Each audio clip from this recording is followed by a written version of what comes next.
ఈ జీవం నీటితో మొదలైంది, ప్రకృతి కూడా నీటితో నడుస్తుంది. నీటి వనరులు అనేది అభివృద్ధికి ఎంతో తోడ్పడతాయి. అలాంటి నీరు వ్యర్థ పదార్థాల వల్ల కలుషితం అవుతుంది. తాగడానికి నీరు లేక కూడా ప్రపంచవ్యాప్తంగా కోట్లాది మంది ప్రజలు ఇబ్బంది పడుతున్నారు. ఈరోజు నీటి దినోత్సవం, ప్రపంచ నీటి దినోత్సవం సందర్భంగా నీటి యొక్క ప్రాముఖ్యత, దాని వనరులను ఎలా ఉపయోగించాలనే అంశంపై మనతో మాట్లాడడానికి Telangana water resources development corporation chairman వి ప్రకాష్ గారు ఉన్నారు. వారితో మాట్లాడి మరిన్ని విషయాలు తెలుసుకునే ప్రయత్నం చేద్దాం. నమస్తే సార్. ఈరోజు ప్రపంచ నీటి దినోత్సవం సందర్భంగా నీటి యొక్క ప్రాధాన్యత గురించి చెప్పండి. ముందుగా V3 న్యూస్ ప్రేక్షకులకు, మీ సిబ్బందికి అందరికీ కూడా ప్రపంచ జల దినోత్సవ శుభాకాంక్షలు. నీరు అనేది మీరు అన్నట్టు ఎంతో ముఖ్యమైనది. నీరు లేనిదే జగతి లేదు, జీవం లేదు, ఏది లేదు. వృక్ష జాతులు కూడా నీరు లేనిది మనుగడ లేదు వాటికి, అవి మనలేవు కూడా. సో నీరు లేకుండా ఏదీ లేదు. కాబట్టి నీరే సమస్తం, నీరే సర్వస్వం. ఈ నీటిని మనము చాలా జాగ్రత్తగా వాడుకోవాలి.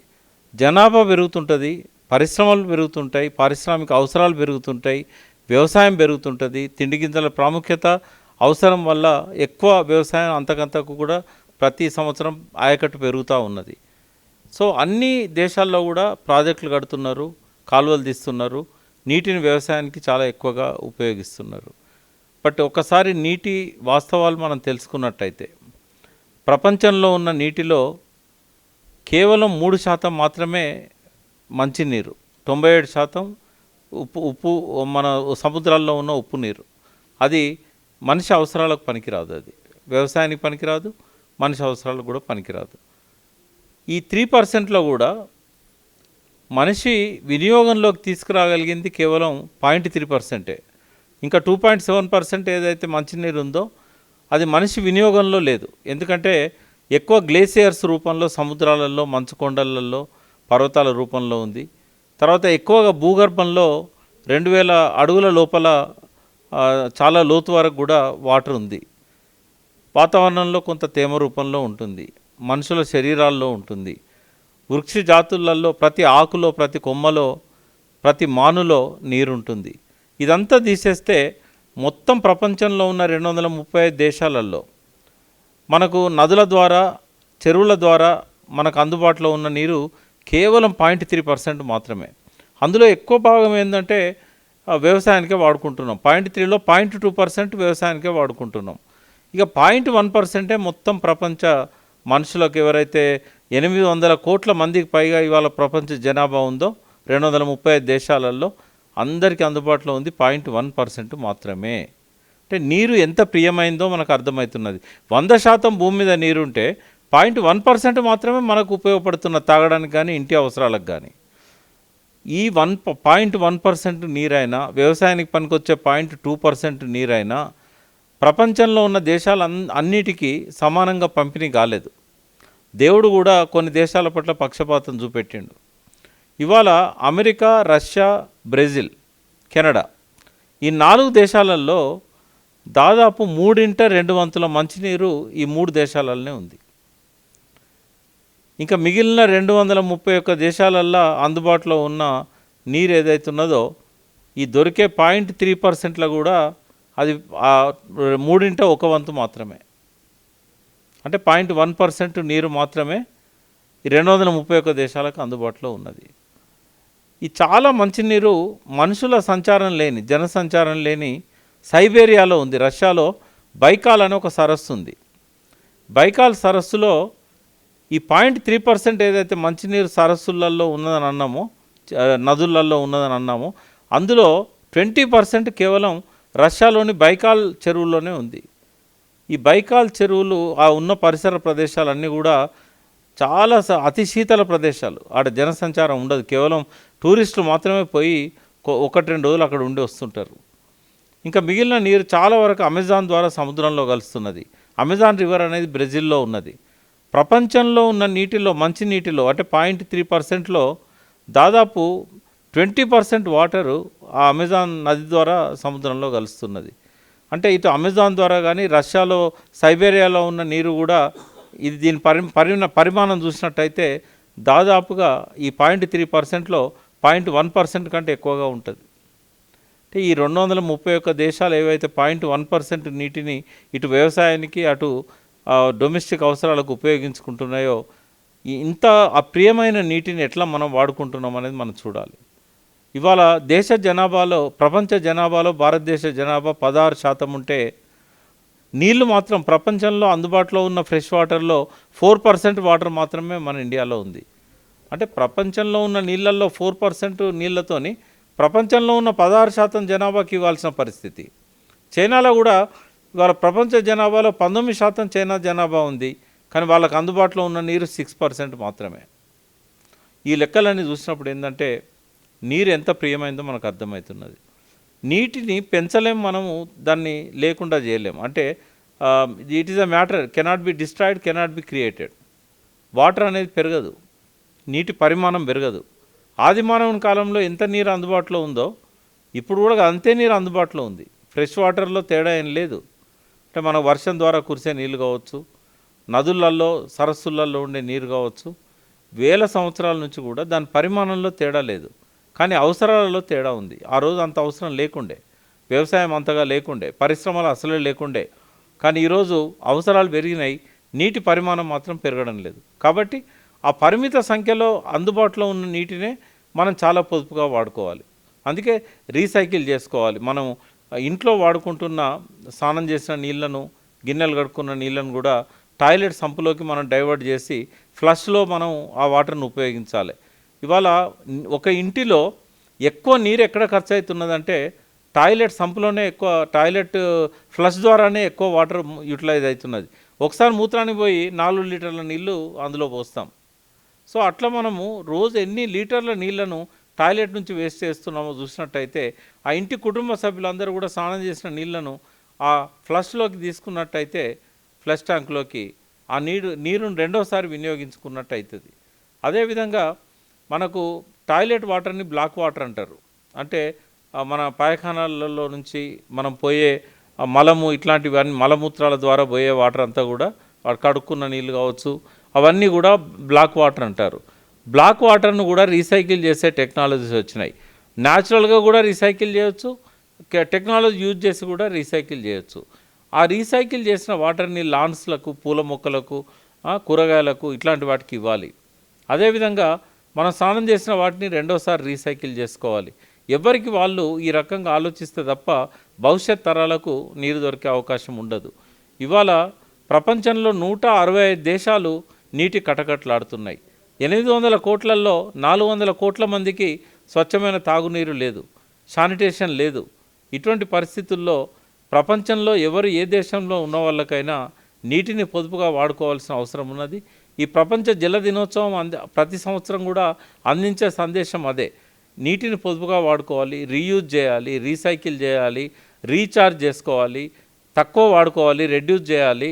సో ఈ రకంగా వాటర్ని ఎట్లా మనం ఉపయోగించుకోవాలనే దాని మీద సోయి కల్పించడం కోసమే 1993 నుంచి ఇప్పటిదాకా ప్రతి సంవత్సరం మార్చి 22ను ప్రపంచ జల దినోత్సవంగా యునైటెడ్ నేషన్స్ వాటర్ విభాగం జరుపుకుంటా ఉన్నది.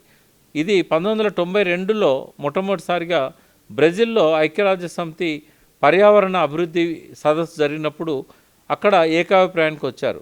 నీటి గురించి అవగాహన కల్పించకపోయినట్టయితే పర్యావరణ సమస్యలు ఇంకా పెరుగుతూనే ఉంటాయి, కనుక తగ్గవు. ఈ గ్లోబల్ వార్మింగ్ కానీ ఇవన్నిటిని దృష్టిలో పెట్టుకున్నప్పుడు నీటిని చాలా జాగ్రత్తగా వాడుకోవాలని. సో మనకి ఇవాళ కాళేశ్వరం ద్వారా కావలసినంత నీరు అందుబాటులోకి వచ్చింది కాబట్టి మనం విచ్చలవిడిగా వాడుకుంటున్నాం. కానీ కాళేశ్వరం నీరు ఎప్పటికీ శాశ్వతంగా అందుబాటులో ఉంటుందా అంటే ఉండకపోవచ్చు. ఎందుకంటే ప్రతి 2-3 సంవత్సరాలకు ఒకసారి వర్షపాతం తగ్గినప్పుడు గోదావరిలో వాటర్ రాదు. తర్వాత పై రాష్ట్రాలు ఇప్పుడంటే అది దట్టమైన అడవుల నుంచి ఆ పైనున్న వేన్గంగ కానీ వార్దా నది కానీ ఇవి ప్రవహిస్తాయి కాబట్టి అక్కడ వాడుకోవట్లేదు. రేపటి రోజు పెద్ద పెద్ద లిఫ్టులు పెట్టి విదర్భ ప్రాంతంలో కానీ మధ్యప్రదేశ్లో ఈ గోదావరి ఉపనదులైన వార్దా, వేన్గంగ నదులు పుట్టిన దగ్గర ఆ వచ్చిన నీటిని వచ్చినట్టు వాళ్ళే వాడుకున్నట్టయితే భవిష్యత్తులో కాళేశ్వరంలో కూడా మనకి ప్రమాదం ఉంటుంది. అందుకే శాశ్వత పరిష్కారం ఏంటంటే క్యాచ్ ద రెయిన్. ఇవాళ కేంద్ర ప్రభుత్వం G Ashok Kumar IAS officer గారి ఆధ్వర్యంలో క్యాచ్ ద రెయిన్ క్యాంపెయిన్ మొత్తం దేశం అంతా నిర్వహిస్తూ ఉన్నది.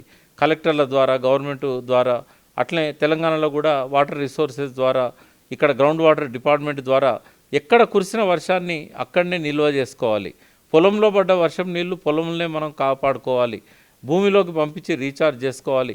భూమి కంటే పెద్ద వాటర్ ట్యాంక్ ఏముండదు, స్టోరేజ్ ట్యాంక్ ఏముండదు. కాబట్టి ఎండిపోయిన బోర్వెల్స్ను కూడా రీఛార్జ్ చేసుకోవచ్చు. ఎక్కడైతే చెక్ డ్యాములు ఉన్నాయో అక్కడ వచ్చిన వరదను భూమిలోకి పంపడానికి రీఛార్జింగ్ షాఫ్ట్స్ అని తెలంగాణ ప్రభుత్వం ఆధ్వర్యంలో గ్రౌండ్ వాటర్ డిపార్ట్మెంటు ఈ కన్స్ట్రక్షన్ చేస్తూ ఉన్నది. ఇటువంటి అన్నీ కూడా భూగర్భ జలాలు పెంచడం కోసం బాగా మనం ఉపయోగించుకోవాలి. ఈ సంవత్సరం థీమ్ అంటే ప్రతి సంవత్సరం కూడా ఐక్యరాజ్య సమితి ఒక థీమ్ ఇస్తుంది. ఈ సంవత్సరం ఇచ్చిన థీమ్ ఏంటంటే భూగర్భ జలాలను ఎట్లా పెంచుకోవాలి అంటే ఇన్విజిబుల్ టు విజిబుల్, కనిపించకుండా అట్టడుగున ఉన్న భూగర్భ జలాలను మనకు కనిపించే స్థాయిలోకి పైకి ఎట్లా తీసుకురావాలి అనేది ఈ సంవత్సరము ఈ భూగర్భ జలం దాని థీమ్గా పెట్టుకున్నది. కాబట్టి భూగర్భ జలాలు పెంచుకోవడానికి ప్రతి ఒక్కరికి మనం అవగాహన కల్పించాలి. ఈ 22 మార్చ్ అనేది కేవలం మొక్కుబడిగా జలదినోత్సవం జరపకూడదు. సంవత్సరం అంతా కూడా దీని స్పిరిట్తో పనిచేయాల్సిన అవసరం ఉంది. ఇక్కడ హైదరాబాద్లో ఉన్న దాదాపు 40 లక్షలకు పైన ఇళ్ళున్నాయి. ఇక్కడ ఎవరింట్లో పడ్డ వర్షపు నీటిని వాళ్ళే అక్కడ ఇంకుడు గుంతల ద్వారా కానీ లేదా వాళ్ళ ఇంట్లో ఉన్న బోర్వెల్స్ ఎండిపోయిన బోర్వెల్స్లోకి మళ్ళీ పంపడం ద్వారా కానీ టెక్నిక్ ఉపయోగించుకొని చేసుకున్నట్టయితే డ్రైనేజ్ సమస్య కూడా పరిష్కారం అవుతుంది హైదరాబాద్లో. కాబట్టి భూగర్భ జలాలను పెంచుకోవాలి, చెరువులను కాలుష్యం నుంచి కాపాడుకోవాలి. ఈ మధ్య హైదరాబాద్లో ఉన్న పొల్యూషన్ కంట్రోల్ బోర్డు కూడా చాలా యాక్టివ్గా పనిచేస్తున్నది. ఇటీవలనే చౌటుప్పల్ దగ్గర 5 ఇండస్ట్రీస్ను బల్క్ డ్రగ్ ఇండస్ట్రీస్ను మూసేసిన్లు, వాళ్ళు భూగర్భ జలాలను కలుషితం చేస్తున్నారని. చాలా చెరువులలో చేపలు చనిపోతే అక్కడున్న ఇండస్ట్రీస్ అన్ని సీజ్ చేశారు. సో పారిశ్రామికవేత్తలు కూడా దీని బాధ్యతతో తీసుకోవాలి. ఇది సిటిజన్గా ప్రతి ఒక్కరి బాధ్యత. ఈ భూగర్భ జలాలను పెంచడం అనేది భవిష్యత్ తరాలకు చాలా అవసరం. ఇవాళ మనకు ట్యాప్ తిప్పితే నీళ్ళు రావచ్చు, కానీ మన మనవరాళ్ళకు కూడా అటువంటి అవకాశం రావాలంటే ఎక్కడ పడ్డ వర్షం నీటిని అక్కడనే మనం నిల్వ చేసుకోవాలి. घर का पानी घर में, खेत का पानी खेत में, रोड का पानी रोड पे. ఇప్పుడు ఇవాళ రోడ్లన్నీ కూడా సిమెంటు డాంబర్ రోడ్లు అవుతున్నాయి. వాటి పక్కన ఆ నీళ్లు ఇంకిపోవడానికి కొంత మట్టి ఉంచాలి. మన వాళ్ళు ఇల్లు కట్టేటప్పుడు తులసి చెట్టు పెట్టుకోవడానికి కూడా మట్టి ఉండకుండా మొత్తం కట్టేస్తున్నారు. అది కరెక్ట్ కాదు. ఆ ఇంట్లో పడ్డ వర్షపు నీళ్ళు వాళ్ళ ప్రెమిసెస్లోనే ఇంకాల్సిన అవసరం ఉన్నది. ఈ నీటిని మనం పొదుపుగా వాడుకోకపోయినట్టయితే భవిష్యత్తులో చాలా కష్టపడాల్సి వస్తుంది. ఇది ఒక హెచ్చరికలాగా తీసుకోవాలి.